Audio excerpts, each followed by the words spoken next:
Hello, Thomas Halleck.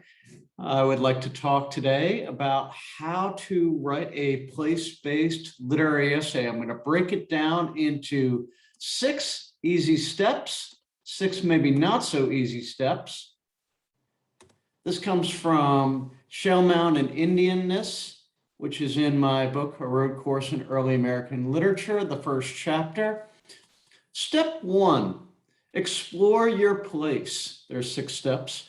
So I started out looking at the middens that Native people had left throughout my home county of home city of St. Petersburg, Florida, and around Pinellas County. And if you notice from the map there are dozens and dozens of mounds, middens, archaeological sites by Florida's first people, the Safety Harbor, Timucua, Tocobago, Weeden Island people.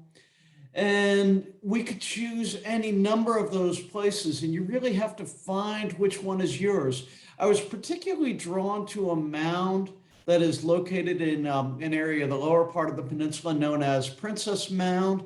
And one of the things that struck me is that this mound has actually had multiple markers.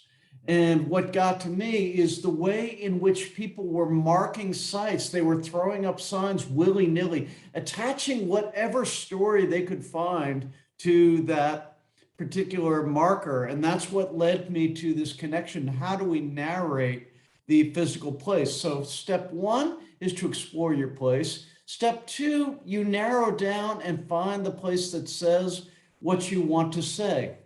Step 3, you research it. In my case, I dug pretty deeply into searchable newspaper archives, and I found the story behind one of these bad historical markers that was put up by the Daughters of the American Revolution. What I discovered is that there were multiple warring factions of the DAR, and they had put up competing signs. This one was from the Boca Ciega chapter.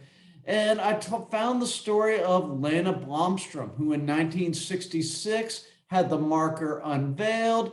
Blomstrom was actually, turns out, quite a character, a gun-toting redhead, big in public safety. And in the day in which the marker was dedicated, she got robbed, went chasing after the thief on her own. I found a good story, and I felt like I could really locate it, bring it to life.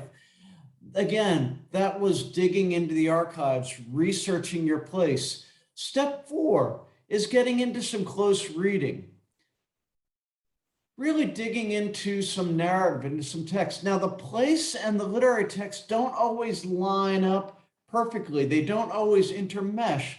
One of the things that struck me was the way in which, people around my area in St. Petersburg and Pinellas County are always talking about where Alvar Núñez Cabeza de Vaca and Pamphilo de Narvaez landed in 1528. And again, there are all sorts of bad historical markers. And I started analyzing in this text the connection between the way in which Cabeza de Vaca described the landing at what people assume is a different mound in Pinellas County. And that led me to the question of authority. Who authorizes experiences? What's the connection between literary and political authority? How does language get stolen? That involved a certain amount of theoretical use. Last but not least, revise, revise, revise. And to write this kind of essay, I had to think about how you move from narrative to analysis, how you set up a story, choosing the right detail, finding the balance between narrative and analysis, honing down the language. So again, there's quite a bit going on in here. In this article, Shell Mounds and Indianness, I had to go around, explore the place. I had to locate the place. I had to research the place. I had to indulge some close reading. I had to dig into some text. I had to connect the text and the experience through theory, and then a large revision process.